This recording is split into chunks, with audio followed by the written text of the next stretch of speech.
శ్రావణంలో కూడా ఆషాఢం ధరలకే అమ్మకం. అమరావతి డెవలప్మెంట్ కోసం ఆంధ్రప్రదేశ్ ప్రభుత్వం ఒక బంపర్ ప్లాన్ని రెడీ చేసింది. మామూలుగా అయితే అమరావతి నగర నిర్మాణానికి సంబంధించి 3 విభాగాలతో పనిచేయాల్సి ఉంటుంది. ఒకటి ప్రభుత్వానికి సంబంధించినటువంటి భవంతులు, వాటి నిర్మాణం. రెండోది ల్యాండ్ పూలింగ్ ద్వారా సేకరించినటువంటి భూముల అభివృద్ధి. మూడోది ప్రైవేటు ప్రభుత్వ రంగ సంస్థలు, వాటికి సంబంధించినటువంటి కార్యాలయాల స్థాపన. సో ఈ 3 అంశాలని కూడా ఇంటిగ్రేట్ చేసేటువంటి కీలకమైన అంశం ఈ ప్రాంతాలన్నింటిలో కూడా ఇన్ఫ్రాస్ట్రక్చర్, మౌలిక వసతుల కల్పన అనేది చాలా ముఖ్యమైనటువంటి అంశం. సో ప్రస్తుతం సింగపూర్ పర్యటనలో ఉన్నటువంటి చంద్రబాబు నాయుడు ఆంధ్రప్రదేశ్ సీఎంగా అమరావతి దార్శనికుడిగా ఆయన వేసినటువంటి ఒక ప్రణాళిక ఇప్పుడు అమల్లోకి తెచ్చేటువంటి వ్యూహంలో భాగంగానే సిఆర్డీఏ కసరత్తు మొదలుపెట్టింది. అమరావతి మాస్టర్ ప్లాన్ ఏరియా మొత్తాన్ని కూడా, అంటే కోర్ క్యాపిటల్ ఏరియా మొత్తాన్ని కూడా జోన్ల వారీగా అక్కడ కల్పించాల్సినటువంటి వసతులపైన ఫోకస్ పెట్టింది. దానికి సంబంధించినటువంటి వివరాలను ఒకసారి మనం డిస్కస్ చేసే ప్రయత్నం చేద్దాం. ఇది టోటల్ అమరావతి మాస్టర్ ప్లాన్. వాస్తవానికి గతంలో చేసినటువంటి మాస్టర్ ప్లాన్కి దీనికి కొంత వైరుధ్యం ఉంటుంది. ఎందుకంటే ఇది అప్గ్రేడెడ్ వర్షన్. గతంలో ఉన్నటువంటి మాస్టర్ ప్లాన్లో కొన్ని ప్రాంతాలు, ముఖ్యంగా మంగళగిరి పరిసర ప్రాంతాల్లో కానీ, ఇటు పల్నాడు ప్రాంతంలో కానీ, ఈ మంగళగిరి పరిసర ప్రాంతాల్లో కానీ ఇవన్నీ కూడా మాస్టర్ ప్లాన్లో అప్పుడు భాగం కాలేదు. కూటమి ప్రభుత్వం ఇప్పుడు రెండోసారి అధికారంలోకి వచ్చిన తర్వాత కొన్ని అవసరాల రీత్యా మాస్టర్ ప్లాన్ కోసం అమరావతి నగర పరిధిని విస్తరించడం, సిఆర్డీఏలో కొన్ని ప్రాంతాలను కలపడం, ఇలాంటి నిర్ణయాలు తీసుకుని అందులో భాగంగానే ఈ మార్పులు చేర్పులు చేసినటువంటి ఈ కొత్త మ్యాప్తో total LPS development, land pooling scheme zones అని చెప్పారు. వాటితో పాటు ప్రభుత్వం వివిధ విభాగాలుగా డెవలప్ చేస్తున్నట్టు 9 నగరాలు కూడా ఇందులో ఈ పరిధిలోకి వస్తాయి. వీటన్నిటికీ సంబంధించినటువంటి ప్రణాళికని ఇప్పుడు ఈ ఒక్క మ్యాప్లోనే మనం పరిశీలించి చూడవచ్చు. వీటన్నిటిని కూడా జోన్స్గా విభజించింది. ఒకసారి చూస్తే కనుక ఇక్కడ ఈ జోన్స్, జోన్ 1 దగ్గర నుంచి 1E, 1D, 1C, 1B, 1A. So core capital area కింద చూస్తే కనుక ఈ ప్రాంతం శాఖమూరు ప్రాంతం దగ్గర నుంచి మొదలు పెడితే అన్ని ప్రాంతాలని కూడా ఇంటిగ్రేట్ చేస్తూ 1A, 1B, 1C, 1D, 1E, 1F, 1G ఇవన్నీ కూడా zone 2A, 2B, 2C, 2D, 2E, 2F. So మళ్ళీ ఇక్కడికి వచ్చేసరికి 2G. ఇది జోన్ 3, అంటే మూడో జోన్ E అవుతుంది. ఇక్కడ అంటే ABC ఇక్కడ కిందన వచ్చినాయి. AB, ఇది B కింద A ఉంది, ఇక్కడ C ఉంది, ఇక్కడ D ఉంది. సో మొత్తం ఈ ప్రాంతాన్ని మొత్తాన్ని కూడా 3 జోన్స్గా విభజించింది. అక్కడ కల్పించాల్సినటువంటి వసతులకి సంబంధించినటువంటి ప్రణాళికని సిఆర్డీఏ రెడీ చేసింది. ఎందుకంటే సింగపూర్ టూర్ తర్వాత కొన్ని పెద్ద కంపెనీలని చంద్రబాబు నాయుడు ఆహ్వానించబోతున్నారు.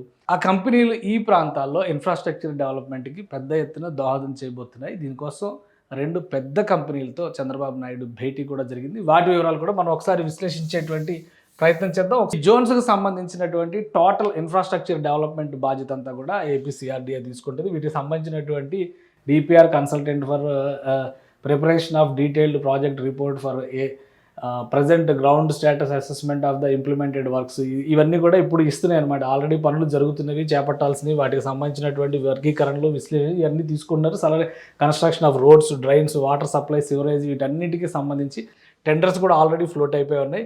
కొన్ని చోట్ల పనులు కూడా మొదలైపోయినాయి. కాబట్టి వీటన్నిటికీ దృష్టిలో పెట్టుకునే ఈ జోనల్ మ్యాప్ని ఇప్పుడు తాజాగా రూపొందించారు. చంద్రబాబు నాయుడు గారు సింగపూర్ పర్యటన తర్వాత 2 ప్రధానమైన కంపెనీలు, ఒకటి ఎవర్సెందై కంపెనీ, ఇది ప్రపంచవ్యాప్తంగా ఇన్ఫ్రాస్ట్రక్చర్ డెవలప్మెంట్లో అద్భుతమైనటువంటి ట్రాక్ రికార్డు ఉన్న సంస్థ, మలేషియాకి చెందినటువంటి సంస్థ. ఇది దాదాపు 40 ఏళ్ల గ్లోరీ, ప్రపంచ ప్రఖ్యాతమైనటువంటి నిర్మాణాలు వాటన్నిటిని కూడా ఈ సంస్థ డెవలప్ చేసింది. ఒకసారి మనం చూస్తే కనుక ల్యాండ్ మార్క్ ప్రాజెక్ట్స్ అనేది ఒకసారి ఓపెన్ చేద్దాం. ఇందులో global specialist for structural steel contractor, చూస్తే మ్యూజియం ఆఫ్ ద ఫ్యూచర్ వీళ్ళే కన్స్ట్రక్షన్ చేశారు.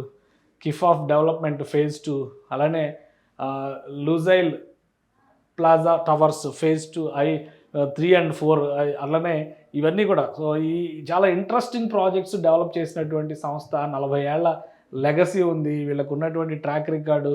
అలానే ప్రపంచంలోనే చాలా బెస్ట్ ఇన్ఫ్రాస్ట్రక్చర్ డెవలప్ చేసినటువంటి సంస్థ. We have dedicated work force over 15,000 people and an impressive portfolio, more than 300 accomplished projects, 14 different countries with 7 steel fabrication facility located in Malaysia, Singapore, Dubai, Sharjah, Ras Al Khaimah, Qatar, ఇండియాలో తిరుచిలో ఉంది వీళ్ళకి సంబంధించినటువంటి fabrication point తిరుచిలో ఉంది. ఇప్పుడు తాజాగా విశాఖ నుంచి కృష్ణపట్నం వరకు ఎక్కడైనా కానీ ఎస్టాబ్లిష్ చేయాలనేటువంటి ఒప్పందానికి ఆంధ్రప్రదేశ్ ప్రభుత్వంతో వచ్చారు. సో వీళ్ళు వచ్చిన తర్వాత మొత్తం అమరావతి ప్రాంతంలో లేఅవుట్స్ డెవలప్మెంట్కి ఒక బూస్ట్ వస్తుంది అనేది ఉంది. ఇంకా రెండవ కంపెనీ చూస్తే కనుక సుర్బానా జరాంగ్. ఈ కంపెనీ కూడా ఎక్స్పర్టైజ్లో మాత్రం తగ్గేటువంటి కంపెనీ కాదు. ప్రపంచ ప్రఖ్యాత సంస్థ, ఫార్చ్యూన్ 500లో చోటు ఉన్నటువంటి సంస్థ. అనేక గొప్ప లేఅవుట్లని డెవలప్ చేసినటువంటి ట్రాక్ రికార్డు ఈ సంస్థకు ఉంది. అనేక అవార్డులు, పురస్కారాలు ఉన్నాయి. 17 among the world's top 100 architectural firms. So ఈ ట్రాక్ రికార్డు ఉన్నటువంటి సంస్థ కూడా ప్రస్తుతం చంద్రబాబు నాయుడు ప్రభుత్వం ఈ లేఅవుట్స్ డెవలప్మెంట్ విషయంలో వీళ్ళకి ప్రత్యేకమైనటువంటి ట్రాక్ రికార్డు ఉంది. ప్రపంచవ్యాప్తంగా గుర్తింపు పొందినటువంటి ఇన్ఫ్రాస్ట్రక్చరల్ డెవలప్మెంట్ సంస్థల్లో ఇది టాప్ పొజిషన్లో ఉండేటువంటి సంస్థ అవుతుంది. సో ఈ రెండు సంస్థలు కూడా ఎల్పిఎస్ లేఅవుట్ల దగ్గర నుంచి అమరావతి మాస్టర్ ప్లాన్ ఇంప్లిమెంటేషన్లో భాగమవుతారు.